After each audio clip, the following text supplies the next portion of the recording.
Snow covered the quiet streets like a white blanket as Ethan sat alone in his small apartment.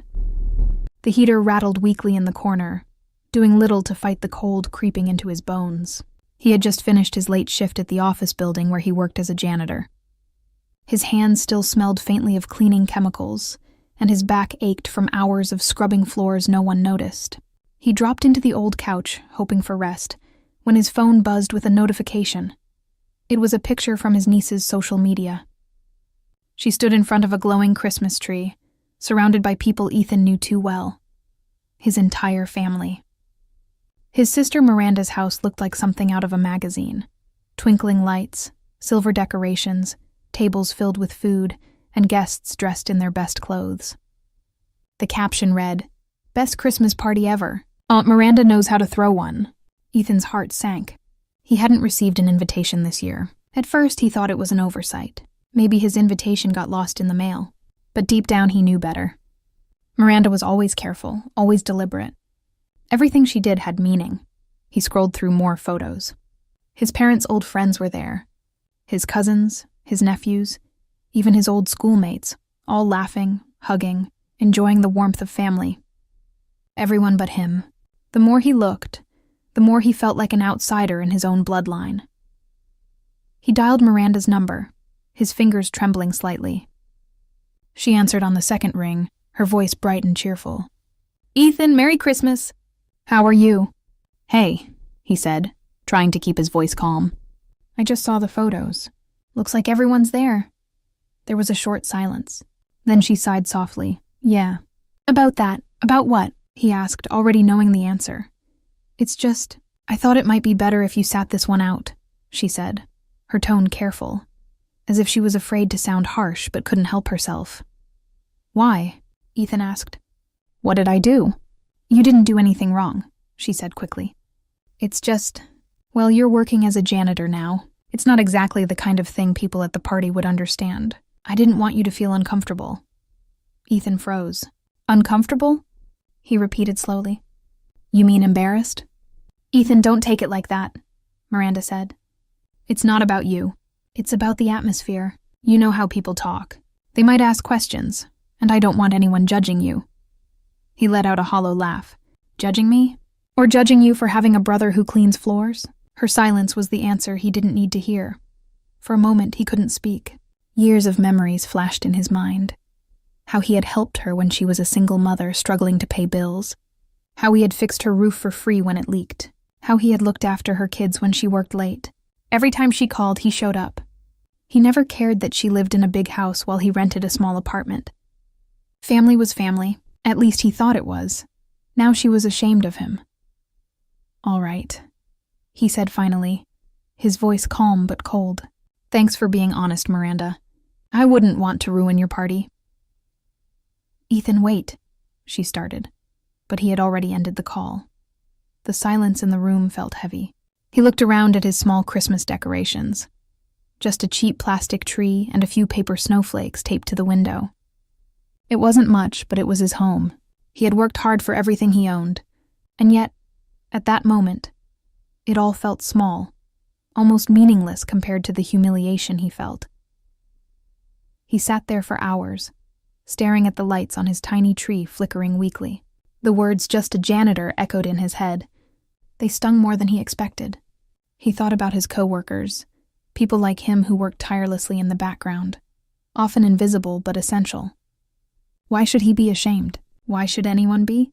Still, the hurt ran deep. Family wasn't supposed to treat you like this. Miranda had always been proud and image-conscious. Ever since her husband's business took off, she acted like she lived in a different world.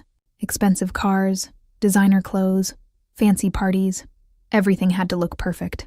She liked control, liked people admiring her. Ethan had ignored her arrogance for years, telling himself that beneath it all she still cared. But now he wasn't so sure. He picked up the small wrapped gift he had bought for her. Nothing fancy, just a framed photo of them as kids building a snowman in front of their old house. He had planned to give it to her tonight, hoping it would remind her of simpler times. Now, it sat in his lap like a forgotten piece of the past, anger mixed with disappointment in his chest. But beneath it all was something stronger, resolve. He didn't want to hurt her. He didn't want to beg for her approval either. He wanted her to see that worth wasn't about money or status, that being a janitor didn't make him less human, that being humble didn't mean being weak. He stood up and walked to the window. Outside, snowflakes drifted down under the streetlights, soft and silent. The city was quiet except for the faint sound of distant laughter and church bells ringing somewhere far away. It reminded him of Christmas from their childhood, back when they didn't have much, but they had each other. Back when Miranda used to defend him in school, when she told everyone her little brother was the kindest person she knew. What happened to that sister? He wondered. The answer didn't matter anymore. What mattered was what he would do next. Ethan's mind began to race. If Miranda thought his job made him unworthy, maybe he needed to remind her what true value looked like. He wouldn't confront her with anger. He wouldn't show up at her party demanding respect. That would only prove her right. No. He would do something better, something that spoke louder than any argument ever could. That night, as the world slept and snow piled up outside, Ethan opened his notebook and began to write. Ideas flowed like sparks, plans for something meaningful, something that would turn his pain into purpose. A small Christmas event, perhaps, for people like him, people who worked hard, unnoticed, and deserved a moment of joy. He didn't have much money, but he had time, determination, and a heart that refused to stay broken. He called a few contacts he'd made through his job, security guards, janitors, maintenance staff. People who also had stories of being overlooked. They listened, and one by one they agreed to help. A small group began to form. By midnight, Ethan had mapped out his plan. It wouldn't be a revenge of cruelty. It would be a revenge of kindness. A lesson that Miranda wouldn't forget. When he finally closed his notebook, exhaustion weighed on his eyes, but something inside him felt alive again. For the first time that night he smiled. The pain hadn't disappeared, but it had turned into something powerful. Outside, the snow kept falling, covering the city in white silence. Somewhere across town, Miranda laughed among her guests, unaware that her brother, the janitor, was about to show her what true worth really meant. Ethan looked once more at the small Christmas tree, its cheap lights blinking softly. "Merry Christmas," he whispered, not to her, but to himself. This year he would make Christmas his way, not with money, not with pride, but with meaning. And as he turned off the lights and lay down to rest, one thought burned in his mind. She had excluded him from her party, but soon she would wish she hadn't, because this time, he wasn't going to prove her wrong with words. He was going to prove it with actions. And that decision, made in a small apartment on a cold December night, would change both their lives forever. Ethan woke up the next morning with a clear purpose burning inside him.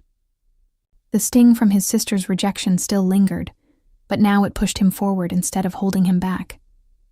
He didn't want revenge that destroyed. He wanted revenge that revealed. He wanted to show Miranda, and maybe even himself, that dignity wasn't about how much money you had, but what you did with it. He started his day like usual, sweeping the marble floors of the office tower. The echo of his broom on the tiles kept rhythm with his thoughts. Around him, people walked past, busy, distracted, barely noticing him. But he noticed everything, every tired face, every forced smile. He realized how many people worked hard and still went unseen. He thought of them as the invisible ones, people like him who kept the world running quietly. That thought stayed with him long after his shift ended. That night, he sat again at his small desk, a cheap lamp glowing over his notebook. He began listing ideas. A Christmas event for people who didn't get to celebrate. Janitors, cleaners, security guards, delivery workers. People who couldn't afford luxury but deserved joy. He would organize it himself. He didn't know how yet, but he would find a way. Ethan began calling people he knew. Old co-workers, church volunteers, neighbors. At first, many were hesitant. "It sounds great," one woman said, "but who's funding it?" Ethan paused, then smiled. "We will." He didn't have much money, but he had time, effort, and belief. Slowly, people started to believe too. Within days, he got permission to use the old community center near his apartment. It was dusty, cold, and half forgotten, but to Ethan, it looked like hope. He spent his evenings cleaning it, fixing broken chairs and painting old walls. His coworkers joined him after their shifts. They laughed while working, sharing stories of long hours and tired nights. It wasn't easy, but it felt meaningful. Soon word began to spread. Local shops offered small donations, bags of rice, canned food, secondhand toys. A bakery promised to provide bread and pastries. Even a local news reporter heard about it and stopped by. She asked him, "Why are you doing this?" Ethan smiled shyly. "Because everyone deserves a little light at Christmas, especially those who work in the dark." The reporter's story aired that week, titled, "The Janitor's Christmas Wish." It wasn't a big headline, but it reached hearts. Donations began to pour in. People sent clothes, food, and money. The community center filled up faster than Ethan expected. Volunteers offered to decorate, musicians offered to play for free, and families who had little still showed up to give something. Each night, Ethan stayed late to make sure everything ran smoothly. He fixed lights, arranged gifts, and made lists of families in need. He didn't have expensive suits or fancy invitations, but what he built was real. While Miranda's party boasted chandeliers and crystal glasses, his would glow with laughter and love. Meanwhile, across town, Miranda was busy perfecting her own Christmas Eve party. Her guest list included business owners, politicians, and old friends who admired her success.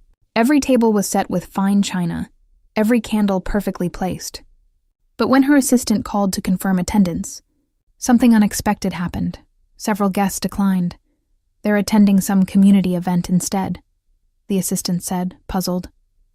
Miranda frowned. Community event? Yes. Something called the Janitor's Christmas. The name irritated her, though she didn't know why. Well, she said coldly, if they prefer that, let them. We'll have a better evening anyway. But as days passed, she heard the name more often. Her friends mentioned it in passing. Even her husband brought it up. That janitor guy, Ethan Miller, I think, he's making the news. Seems like a good man. She froze when she heard the name. Ethan Miller, her brother. At first, she thought it was a coincidence. Then she saw the TV segment, Ethan standing under Christmas lights at the community center, smiling as he handed toys to children. The camera captured his gentle voice. When people look down on you, prove them wrong with kindness, not anger. Her heart sank. She turned off the TV, unable to look away from her reflection in the black screen. Shame washed over her. While she had excluded him from her party for being just a janitor, he had become the face of kindness and compassion. Meanwhile, Ethan's event grew bigger every day. On Christmas Eve morning, he arrived early at the center. Volunteers were already decorating the halls with paper snowflakes and garlands. Tables were lined with hot food, toys were piled under the tree, and cheerful music filled the air. For once, the people who always served others were the ones being celebrated. Ethan moved through the crowd, greeting everyone, checking details, making sure no one felt left out.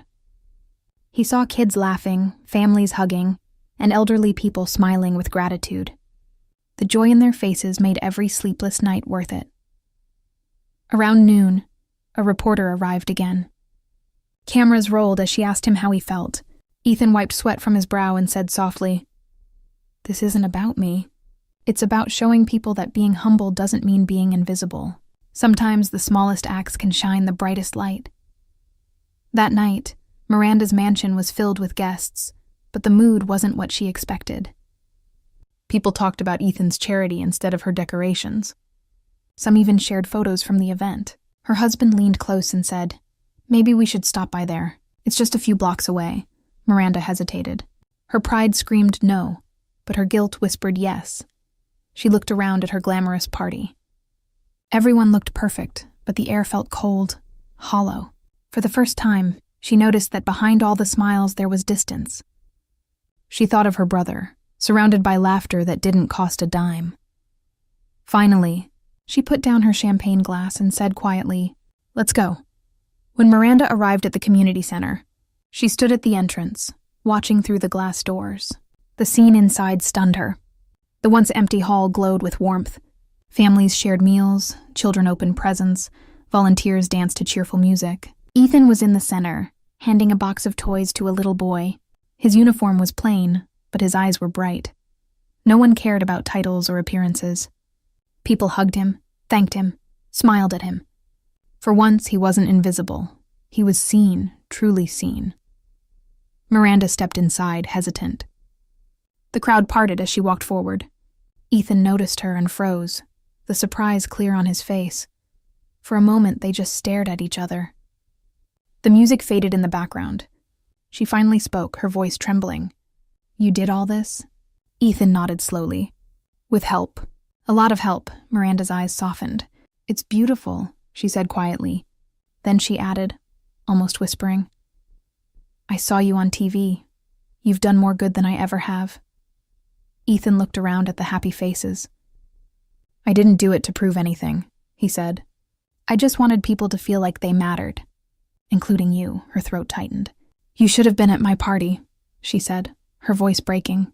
He smiled gently. "I was never meant to be at that party, Miranda. I was meant to be here." Tears welled in her eyes as she looked at him. Her brother, the man she had pushed away, now surrounded by light. "Ethan," she said softly, "I'm sorry." He didn't answer right away. Instead, he handed her a tray of food and pointed toward a group of volunteers. "Then help us serve dinner. That's how you can make it right." She nodded and joined them.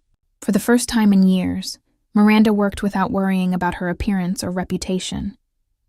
She handed out food, talked with families, and even laughed with the children.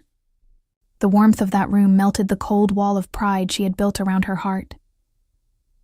By the end of the night, the hall was filled with music and laughter. Miranda and Ethan stood side by side, watching the joy they helped create. She turned to him and whispered, "I thought I knew what success looked like. I was wrong." Ethan smiled softly. "It's never too late to see it differently." As the night ended, Miranda realized her brother hadn't just forgiven her. He had taught her a lesson no amount of wealth could buy. Ethan's plan had worked, not through anger, but through grace. He hadn't just shown her his worth. He had reminded her of her own humanity. And as snow began to fall outside the community center, the sound of laughter echoed through the night, proof that sometimes the best revenge is kindness. The morning after the Christmas event, the city lay quiet under a fresh layer of snow. The streets glistened as sunlight broke through the gray clouds, and a faint chill filled the air. Ethan stood outside the community center, his breath forming clouds in front of him. Inside, volunteers were cleaning up the remains of last night's celebration. Empty plates, ribbons, paper cups, and the laughter that still seemed to linger in the air. The event had ended hours ago, but its warmth stayed with him. He leaned against the railing, exhausted but peaceful. For weeks he had worked non-stop, organizing, collecting, fixing, and now it was over. Yet the feeling of fulfillment refused to fade. He had done it. He had turned pain into purpose. He had proven something to himself and to the world, though not in the way he once imagined. Still, one thought lingered in his mind. Miranda.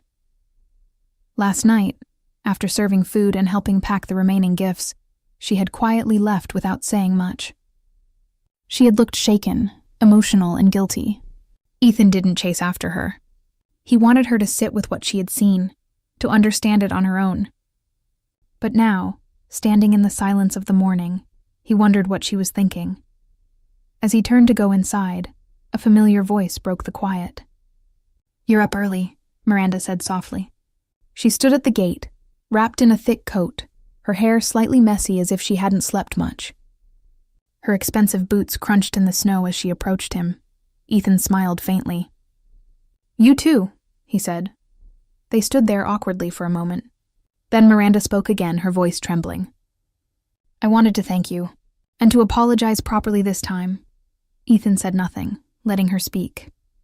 "I was horrible to you," she continued. "I told myself I was protecting you from being judged, but the truth is, I was the one judging. I thought success meant looking perfect, surrounding myself with people who could help my image. I forgot what real success is." Her words came out fast, as if she had been holding them in for too long. "When I saw you last night, helping people, smiling like that. I realized I've been living for the wrong reasons. My house was full of people, but it felt empty. Yours was full of strangers, and it felt like home. Ethan looked at her quietly, his expression unreadable. Then he said, "I didn't do it to prove anything, Miranda. I just wanted to do something that mattered. I was angry, yes, but I knew hurting you wouldn't make me feel better. I wanted you to see that worth isn't measured by what we own." Miranda's eyes filled with tears. "You did more than that," she said. "You reminded me what family means. You reminded me who I used to be." They went inside together. The volunteers were still sweeping floors and stacking chairs. One of them waved at Ethan, thanking him again for organizing everything. Miranda watched the interaction, realizing how much respect her brother earned through kindness, not authority. When the cleanup was done, Ethan brought out a small box from his coat. "I was going to give you this on Christmas Eve," he said, handing it to her. Inside was the framed photo he had bought earlier, the one of them as kids building a snowman in front of their old house. The picture was faded, but their smiles were bright and innocent. Miranda's hands trembled as she held it. "You kept this all these years?" Ethan nodded. "It reminded me of better times, when we didn't care about money or appearances, just us together." She blinked back tears. "I don't deserve this." "Maybe not," Ethan said gently. "But forgiveness isn't about who deserves it." They both stood in silence, memories flooding back, of childhood laughter, shared struggles, and the bond they once had. Slowly, the wall between them began to crumble. After a while, Ethan walked her to the door. Outside, the snow had stopped falling and sunlight glowed across the icy streets. Miranda turned to him, hesitant. "You know, you could have humiliated me," she said quietly. "You could have called me out in front of everyone, and I would have deserved it." Ethan smiled faintly. "That's not what I wanted. I didn't need to make you small to make myself feel big. I just wanted you to see me for who I really am." She looked down, ashamed. "And I do now," she whispered. He nodded. "Then that's enough."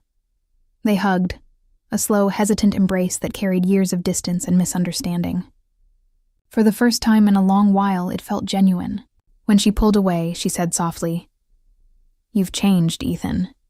He chuckled. "Maybe I just remembered who I was." Miranda smiled weakly. "I'm going to change too." That evening, Ethan returned to his apartment. He sat by the window, looking at the city lights. For the first time in years, he didn't feel invisible. The loneliness that had once filled his heart had been replaced by something new. Peace. He wasn't rich, but he felt fulfilled. He didn't need to prove anything anymore. He had found his worth in helping others, not in being accepted by those who had looked down on him. Meanwhile, Miranda made a decision of her own. The following week, she returned to the community center, not for publicity, but to help. She donated supplies, organized food drives, and even brought her children to volunteer. She wanted them to see what true generosity looked like. At first, the volunteers were surprised to see her there, but soon they welcomed her with open arms. Ethan watched quietly from a distance as she worked beside them, her designer clothes replaced by a simple sweater and gloves. He saw her laugh, not the polite laugh she used at her parties, but the kind that came from the heart. He realized that sometimes people don't change because you demand it. They change when you show them a better way to live. Weeks passed, and the story of the janitor's Christmas spread across the city. Local newspapers and news channels continued to share Ethan's story, calling him a symbol of humility and hope. He didn't care much for the attention, but he was glad it inspired others. Donations kept coming, and soon the community center became a year-round support space for struggling families. One evening, Miranda and Ethan stood outside the center as volunteers locked up for the night. The air was crisp, and the lights from the city shimmered in the distance. Miranda turned to him and said, "I used to think revenge was about getting even. But what you did, that was something else. You showed me that kindness can be stronger than anger." Ethan smiled. "Anger burns fast. Kindness lasts longer." She looked at him, her eyes full of gratitude. "Thank you, Ethan, for not giving up on me." He shrugged lightly. "Family doesn't give up. We just forget sometimes." They stood there for a while, watching the snow begin to fall again. This time, it didn't feel cold. It felt peaceful, cleansing. Miranda slipped her arm through his, and they walked home together in silence, their footsteps leaving twin trails behind them. That night, as Ethan lay in bed, he thought about everything that had happened. The humiliation, the pain, the long hours of planning, and finally, the forgiveness. It all came together like a quiet miracle. He realized that his greatest victory wasn't proving Miranda wrong. It was proving that goodness could heal even the deepest wounds. In the weeks that followed, Ethan continued his work as a janitor. But now, when people looked at him, they saw more than a man with a mop and bucket. They saw a man who brought a city together with nothing but kindness. And when he walked into buildings, people greeted him by name. Respect didn't come from his job title. It came from the way he carried himself. As for Miranda, she never hosted another grand party again. Each Christmas, she helped organize community dinners with Ethan. Her mansion's lights were dimmer, but her heart was brighter. She often told her children, "Your uncle taught me something important, that how you treat people matters more than what they do for a living." Years later, when people spoke of the story, they didn't call it the janitor's revenge. They called it the Christmas of forgiveness. And Ethan, standing once again under the twinkling lights of the community center, realized that true revenge wasn't about making someone regret their actions. It was about inspiring them to become better. He had done both. And that, he thought, was the best gift Christmas could ever bring.